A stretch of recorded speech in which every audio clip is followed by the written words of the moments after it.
एक बार की बात है।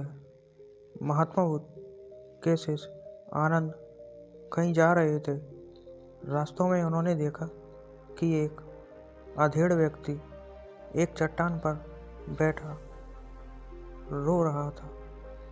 वे उसके पास गए और बोले, क्या बात है बात, तुम कौन हो और क्यों रो रहे हो? आनंद की बात सुनकर उस व्यक्ति की सिसकियां थम गईं। वह अपने आंसू पोंछता हुआ बोला, मैं पास के गांव का रहने वाला एक बदनसीब व्यापारी हूँ। मैं जो भी काम करता हूँ वह बिगड़ जाता है। व्यापार के चक्कर मैंने अपनी पत्नी के गहने गंवा दिए। मैंने अपने परिवार को भी खो दिया। यहाँ तक मेरा घर भी गिरवी पड़ा है। मुझे तो लगता है कि मैं किसी काम का नहीं हूँ।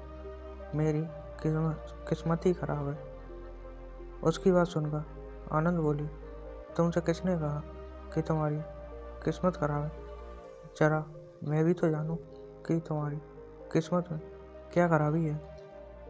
वह व्यक्ति बोला, मैं पहले खेती करता था, पर हर साल उसमें घाटा होता था। कभी सूखा पड़ता तो कभी ज़्यादा बारिश के कारण फसल बर्बाद हो जाती। इससे परेशान होकर मैंने व्यापार करने का निश्चय किया। मैंने पत्नी के गहने बेचकर अपना व्यापार शुरू किया, लेकिन मेरा व्यापार नहीं चला। शुरू में परिवार वालों ने मेरा साथ दिया, लेकिन जैसे जैसे मुझे नुकसान होने लगा, मेरे परिवार वाले भी मुझसे दूर हो गए। मैं यह सब उनके लिए ही कर रहा था, लेकिन अब वे लोग मुझे देखकर नज़रें फेर लेते हैं और मुझे ही मेरे परिवार की दुर्दशा का जिम्मेदार ठहराते हैं। उस व्यक्ति ने एक लंबी सांस ली और फिर बोला, मेरा एक मित्र है, उसने भी मेरे साथ अपना व्यापार शुरू किया था। उसका व्यापार अच्छा चल रहा है। वह जब भी मेरे घर आता है तो अपनी सफलता की कहानियाँ सुनाता है। उसकी बातें सुनकर मेरे घर वाले भी कहते हैं, उसे देख और कुछ सीख। हमें तो लगता है कि तेरे बस का कुछ भी नहीं है। उन लोगों की बातें सुन कर अब तो मुझे भी लगने लगा है कि शायद मेरे बस का कुछ भी नहीं है। अब तो मुझे अपना जीवन ही व्यर्थ लगने लगा है। मेरे मन में ख्याल आता है कि अपना जीवन ही समाप्त कर लूं। मैं यहाँ आया भी इसी इरादे से था, लेकिन हिम्मत नहीं कर पाया, इसलिए यहाँ एकांत में बैठा विलाप कर रहा था। आनंद बोले, ओह, तो ये बात है। वैसे क्या तुम इसके अलावा कुछ और भी कहना चाहते हो? उनकी बात सुनकर वह व्यक्ति बोला, एक और मेरा हर काम खराब हो जाता है। दूसरी ओर मेरा मित्र है जो हर समय मुझे नीचा दिखाने का प्रयत्न करता रहता है। मुझे समझ में ही नहीं आता कि मैं क्या करूं।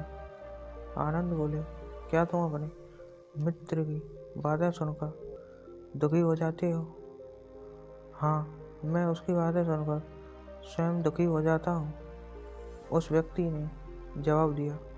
आनंद ने पूछा, तुम्हें किस बात का दुख होता है, अपने असफल होने का या फिर मित्र के सफल होने का? उनका सवाल सुनकर वह व्यक्ति एक पल के लिए सोच में पड़ गया। फिर वह बोला, अगर सच कहूँ तो मुझे अपने असफल होने का उतना दुख नहीं होता है जितना कि मित्र के सफल होने का होता है। अर्थात यदि तुम्हारा मित्र असफल हो जाए तो तुम्हें खुशी होगी? आनंद ने प्रश्न किया। वह व्यक्ति बोला, हाँ, मुझे बहुत खुशी होगी। इसका मतलब कि तुम्हारी खुशी तुम्हारे मित्र पर निर्भर है। अब आनंद बोले, अगर वह चाहे तो तुम्हें खुश कर सकता है और अगर वह चाहे तो तुम्हें दुखी कर सकता है। तुम स्वयं से ना तो खुश हो सकते हो और ना ही दुखी हो सकते हो, अर्थात तुम अपने मित्र के गुलाम हो गए हो, इसीलिए तुम्हारा कुछ नहीं हो सकता। ऐसा ना कहें महात्मा, उस व्यक्ति ने हाथ जोड़ लिए। आपकी बातें सुनकर मुझे कुछ आशा बंध रही है। आनंद बोले, जब हम किसी से आशा बांध लेते हैं तो उस पर निर्भर हो जाते हैं। ऐसे में हमारी खुशी और दुख भी उस पर निर्भर करने लगता है। इससे बेहतर है कि तुम अपने आप से आशा बांधो। जब तुम ऐसा करोगे, साथ ही पूरे जतन से काम करोगे, तो तुम्हें सफलता अवश्य प्राप्त होगी। कहते हुए आनंद ने एक पल के लिए उस व्यक्ति की ओर देखा, फिर अपनी बात आगे बढ़ाई। तुम्हें लगता है कि तुम्हारा मित्र तुम्हें दुखी करने आता है, पर अगर विचार करो तो यह बातें तो सच्ची ही कहता है। वह अपने संघर्ष और अनुभव की बातें बताता है। तुम उन बातों से बहुत कुछ सीख सकते हो। तुम्हें इसके लिए उसका धन्यवाद करना चाहिए कि तुम्हें घर बैठे कुछ अनुभव मिल रहे हैं। तुम उन अनुभवों का लाभ उठाओ, नई शुरुआत करो, कर्म करते जाओ, हार मत मानो। एक दिन तुम्हें सफलता अवश्य मिलेगी। आज तुम जिसे अपना बुरा वक्त या बुरी किस्मत कह रहे हो, एक दिन यह बदल जाएगी। इसी के साथ तुम्हारे विचार भी बदल जाएंगे। और देखना, जब तुम्हारा अच्छा वक्त शुरू होगा, तब तुम्हारा मित्र भी तुम्हें अपनी सफलताओं की कहानियाँ नहीं सुनाएगा। तब वह अपनी असफलताओं की बातें बताएगा, ताकि तुम उसकी बातें सुनकर भ्रमित हो जाओ, तुम्हारा आत्मविश्वास हिल जाए और तुम गलत निर्णय ले सको। लेकिन उस समय भी तुम्हें अपनी बुद्धि का प्रयोग करना हो। तुम्हारा मित्र जैसे आज तुम्हें दुखी करने आता है, उसी तरह उस समय भी वह तुम्हें दुखी करने आएगा, क्योंकि जिस तरह उसे दुखी देखकर तुम्हें मज़ा आता है, उसी तरह उसे भी तुम्हें दुखी देखने में उतना ही मज़ा आता है। वह व्यक्ति बोला, आपने सही कहा, लेकिन मेरा सबसे बड़ा दुख यह है कि मेरे परिवार के लोग भी इसमें शामिल हैं। वास्तव में मैं तो अपने परिवार के लिए अच्छा करना चाहता था, लेकिन वे लोग भी मेरी बात नहीं समझते हैं। वे भी मुझे गलत कहते हैं और अब तो वे मेरे साथ भी नहीं हैं।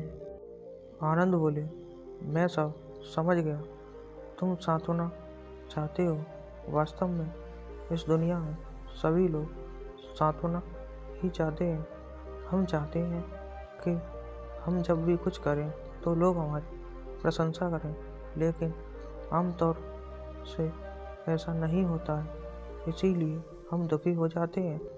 हमें लगता है हमारे मित्र, परिवार वाले सब मतलबी हैं, लेकिन तुम अगर किसी को अपना परिवार मानते हो और उसके लिए कुछ करना भी चाहते हो, तो तुम्हें ऐसा क्यों लगता है कि तुम दूसरों के लिए कुछ कर रहे हो? वास्तव में तुम अपनी खुशी के लिए कर रहे हो। इसीलिए परिवार के लिए कुछ करना वास्तव में अपने लिए ही करना होता है। लेकिन अगर ऐसा करते समय तुम्हें लगता है कि तुम दूसरों के लिए कर रहे हो, तो तुम दुखी रहोगे।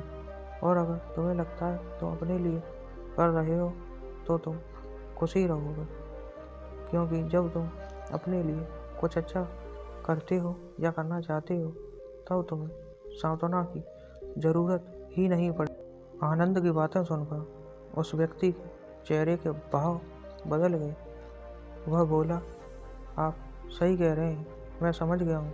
अब तक मेरी किस्मत खराब इसलिए हुई थी क्योंकि वह दूसरों के हाथ में थी। अब मैं अपनी किस्मत को अपने हाथ में रखूँगा। मैं फिर से प्रयत्न करूँगा, पूरे मन से काम करूँगा, और जब तक सफलता नहीं मिल जाती, चैन से नहीं बैठूंगा। उस व्यक्ति की बातें सुनकर आनंद मुस्कुराए और उसे एक छोटी सी डिबिया देते हुए बोली, इस डिबिया को हमेशा अपने पास रखना।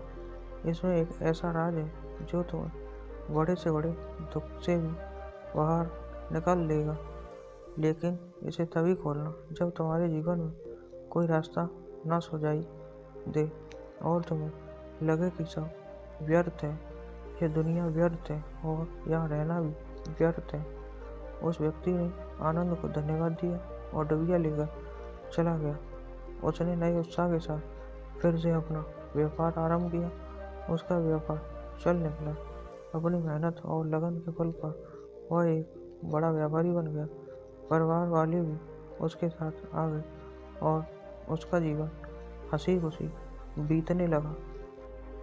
अब वह भूतकाल का रोना छोड़ चुका था।